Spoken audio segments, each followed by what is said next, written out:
November in college football, rivalries, true football weather. We've got it. And I'll place emphasis on the football weather. Even here in Austin, Texas, it feels a little uncomfortable, but it's cool, chilly, perfect, ideal for football games to be played. Hey, before we get things started, let's give a shout out to these guys. LastStandHats.com. You can get this. This is the OG cap, if you will, the Buffalo Mike Murphy's logo at Last Stand Hats. It stands out, literally represents something special to him, his grandfather. But Last Stand Hats has a ton of college-themed hats and even polos. And if you'd like to get your hands on one of those, check these out. These are some of the polos that I wear, but use the promo code at checkout, MANCAPED10, all one word in lowercase letters, MANCAPED10 for 10% off. Of course, let's go back to the talk, rivalries and football weather. But one rivalry that stands out this weekend, Bedlam, the great state of Oklahoma, north of the Red River from the great state of Texas, Oklahoma and Oklahoma State. We're approaching one of the final Bedlam rivalries in football for the unforeseeable future because Oklahoma is joining Texas to leave to the SEC. But this game right here has been dominated by the Sooners from Norman, Oklahoma. Listen to this. OU leads that series 90-19 and 7 ties. But since 1995, OSU has won 8 of those games. So since 1995, OSU has won 8 of those 19 OSU victories since 1995. It's amazing to even call this a rivalry. But since Mike Gundy's arrival in Stillwater, he has made that game very competitive. He's had some blowouts, but he's made that game very competitive. I got to experience it from 2006 to 2012. Loved it. Great game. State of Oklahoma pride on the line. And, well, this year, OSU is ranked. They're 7-3. OU having one of their worst years in modern history. They're 5-5. They need one more win. One more win for bowl eligibility. I'm taking the Sooners in this one. It's in Norman. If you ask Coach Gundy about this game, it is a fun game, and he played in it as a quarterback for OSU, and he got to face the great Brian Bosworth, who hated Texas, but he lives here in the Austin area. And this is what Gundy said about playing the Boz. I was a little scared of Boz. Boz scared me a little bit. I knew pregame. Boz was on a different type of artificial nutrition than I was. Wow. Calling out the Boz, but it was some brilliant humor right there. If you're not sure who Brian Bosworth is, and to me, he's one of the greatest linebackers to have ever played in college football. Short NFL career, but college football legend nonetheless. He is absolutely one of those great players in college football history. Of course, we're going to get on with some picks here, and these picks are brought to you by this guy right here, Kevin Hutchison of Kevin Hutchison of Realty Austin, and you can reach him, Kevin Hutchison, at realtyaustin.com. Let's begin with Texas and Kansas. Texas, we're not real sure what's going on here, up and down. One of the best TikTok comments from the stories inside the Man Cave TikTok page was by this guy. He basically says, Texas is back. Then they're not.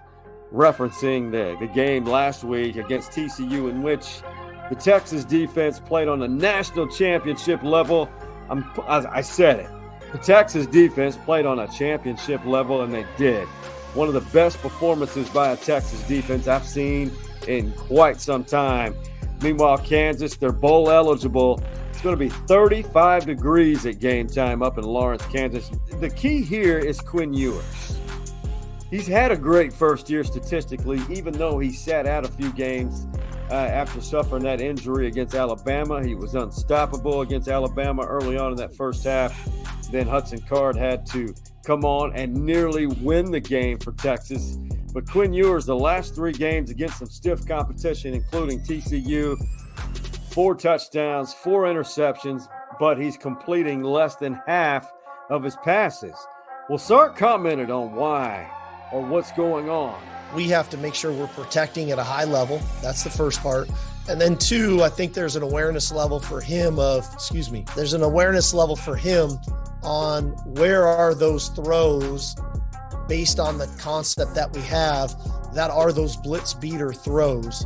And sometimes they aren't always down the field. Sometimes they're the short intermediate throws where there's catch and run opportunities. It boils down to footwork, I think confidence and timing and protection from the offensive line. Timing for those receivers and placing the ball in an area where only they can catch it and not into coverage.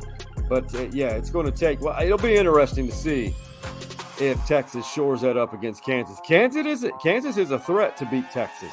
They beat Texas in Austin last year. If Texas beats Kansas today and finds a way to beat Baylor in Austin next week, the day after Thanksgiving, and if Kansas State and Oklahoma State each lose a game, just one of their final 2, Texas will play in the Big 12 championship against TCU. Now, speaking of the Horned Frogs, oh man, this is going to be a tough one, facing Baylor in Waco.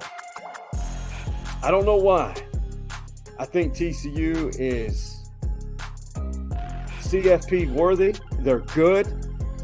I love it, the fact that Sonny Dykes is doing a great job, a great coaching staff, by the way, in Fort Worth. But I just feel like Dave Aranda and the Baylor Bears pull off a big upset today in Waco.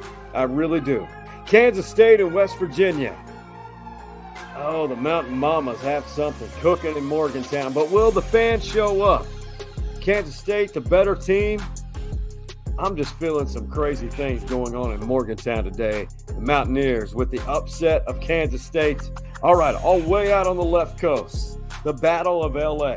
Will the fans show up to fill up the Rose Bowl today for that one? Number 7, USC, Lincoln Riley's Trojans against UCLA, the Bruins. Man, a tough one here. Number 10 versus number 7. Man, I am just feeling UCLA. Something's cooking there. I really feel like UCLA pulls off the upset of the mighty Trojans, who are trying to work their way up into the CFP. UGA and Kentucky. Will that be an upset? No. But Mark Stoops and the Wildcats, they will instill some fear in the UGA Dog Nation today. But UGA pulls it out. Undeniably the number 1 team in the country.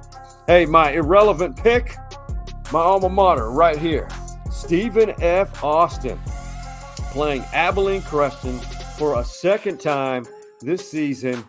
It will be in Abilene. The winner, the Western Athletic Conference Championship. I'm taking the mighty Lumberjacks in this one. The WAC Championship, I don't think it's enough to get into the postseason because they've lost quite a few games that they shouldn't have. But who knows? It's a 20-team field. Hey, before we close things out here, I want to give a shout out to, and I know it's been tough in Virginia, Charlottesville, the mighty Virginia Cavalier Nation. My heart goes out to you. It's some significantly tough times. We've got some tough times here. Another senseless act of gun violence killed 3 Virginia Cavalier players. And many prayers and thoughts to the families and the friends of Devin Chandler, Lavelle Davis Jr., and Deshaun Perry. Young lives, man. It is unthinkable, the pain that is going on in those families because of a gun act of killing young people. It's wrong. It's wrong. Hey, before we get out of here, I definitely want to give a shout out to these guys, manscaped.com. Log on to that page and choose any male grooming product that you may love on there. The Lawnmower 4.0, it's waterproof. You can use it in the shower. Our significant others do not want us to have anything that resembles the German Black Forest below the belt. Use the promo code MANCAVE20 for 20% off of your first order. Hey, enjoy your college football Saturday. Enjoy your time with family and friends. Much love and have a great Saturday. We out.